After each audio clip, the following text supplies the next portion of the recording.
Assalamualaikum warahmatullahi wabarakatuh. Saya Halim Husaini. Saya akan menjelaskan tentang retorika populisme di era digital, tentang mengurai dinamika komunikasi dalam ekologi baru.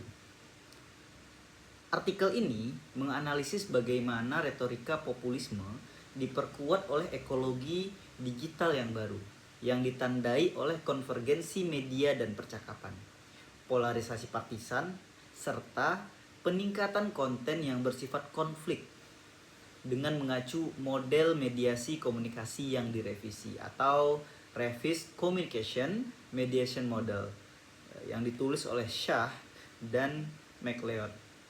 Artikel ini berpendapat bahwa komunikasi di era digital telah bergeser dari sekedar mendorong partisipasi sipil menjadi berpotensi mengikis legitimasi institusional, mendorong kepercayaan sosial dan memperdalam polarisasi. Nah, retorika populisme didefinisikan sebagai gaya komunikasi yang mengklaim mewakili rakyat biasa melawan elit dan pihak lain yang dianggap korup atau mengancam. Ciri-cirinya meliputi anti-elitisme, sentrisme rakyat, pandangan dunia Manichean, kami versus mereka, tawaran solusi dan emosional, serta gaya komunikasi yang langsung dan asertif. Retorika ini sangat strategis dalam membingkai masalah untuk memicu sentimen populis. Ekologi komunikasi telah mengubah sistem media dari top down menjadi resiprokal. Ini di mana audiens menjadi produsen konten aktif dan media berita besar bergeser dari objektivitas ke opini partisan. Audiens kini mencari konten yang sesuai dengan predisposisi mereka, menciptakan jaringan sosial yang homogen atau homofili dan realitas yang berbeda-beda. Model mediasi komunikasi yang direvisi menyoroti bahwa hubungan berita dan percakapan menjadi resiprokal, memperkuat partisipasi ideologis, dan berpotensi mengurangi kepercayaan terhadap institusi dan legitimasi demokrasi. Populisme bersifat memanfaatkan ekologi melalui sensitivitas paparan dan homofili, memperkuat silo informasi dan echo chamber. Kampanye negatif dan dalam iklan politik memperdalam sinisme dan ketidakpercayaan sosial.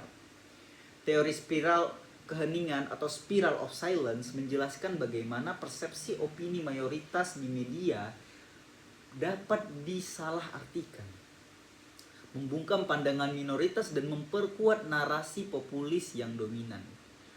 Pemimpin populis juga dapat melewati penjaga gerbang media tradisional dengan langsung memobilisasi pengikut mereka. Dampak dari dinamika ini terhadap demokrasi adalah erosi legitimasi konstitusional dan ketidakpercayaan sosial, kemudian polarisasi afektif dan penurunan kapasitas deliberatif publik. Hal ini mengarah pada krisis fungsi demokrasi di mana partisipasi tidak selalu berarti demokrasi yang sehat jika didorong oleh polarisasi dan ketidakpercayaan.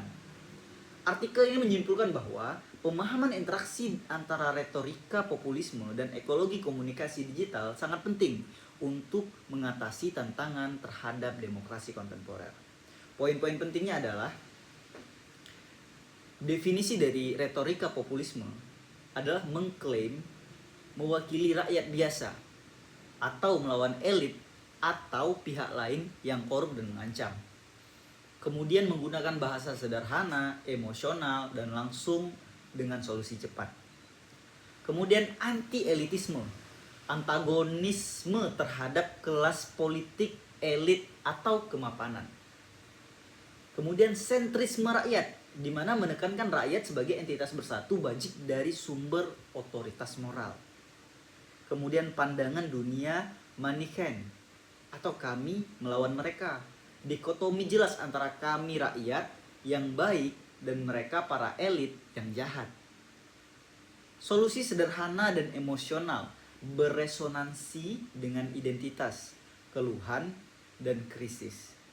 Kemudian gaya komunikasi yang langsung dan asertif, membangun koneksi karismatik dengan rakyat contohnya. Kemudian membingkai strategis atau strategis framing, memanfaatkan framing disposisional atau menyalahkan karakter atau sifat buruk untuk memicu sentimen populis dan dukungan. Nah, kemudian kita bahas tentang model mediasi komunikasi atau CMM dan ekologi digital. Pertama, pergeseran media dari top down ke resiprokal. Audiens sebagai produsen konten. Kemudian berita bergeser ke hiburan dan opini partisan. Objektivitas itu mulai ditinggalkan. Nah, kemudian distribusi media terdesentralisasi. Blok politik dan pencarian audiens membantu menentukan agenda gitu. Kemudian pergeseran perilaku audiens. Di dalam pergeseran perilaku audiens lebih aktif mencari konten selektif sesuai predisposisi. Kemudian munculnya jaringan sosial homogen atau homofilia atau silo informasi. Dan terakhir, terbentuknya realitas yang berbeda karena erosi konsensus dengan fakta dasar. Lalu model mediasi komunikasi yang direvisi. Pertama, hubungan berita dengan percakapan resiprokal dan interdependen.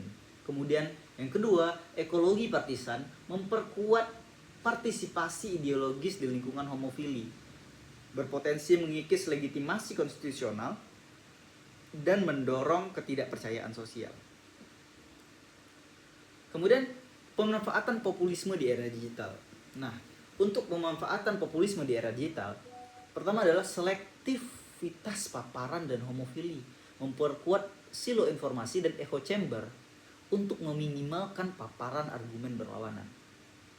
Kemudian kampanye negatif, memicu sinisme, ketidakpercayaan sosial, polarisasi partisan, dan stereotip.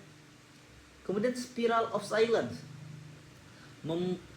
persepsi opini mayoritas seringkali salah di media digital, membungkam pandangan minoritas, memperkuat narasi penulis yang dominan, sehingga yang banyak mengalahkan yang sedikit. Kemudian melewati penjaga gerbang, kemampuan pemimpin yang populis untuk langsung berinteraksi dan memobilisasi pengikut di media sosial melewati media tradisional. Terakhir kita bahas dampaknya. Yang pertama dampaknya tadi adalah adanya erosi institusional dan ketidakpercayaan sosial. Kemudian peningkatan polarisasi yang afektif, ketidaksukaan terhadap lawan politik misalnya. Kemudian penurunan kapasitas deliberatif publik. Partisipasi sangat didorong ekstremitas dan ketidakpercayaan, bukan konsensus. Dan terakhir, mengancam fondasi demokrasi liberal ketika kepercayaan terkikis dan masyarakat terpecah. Saya Halim Husaini. Sekian. Assalamualaikum warahmatullahi wabarakatuh.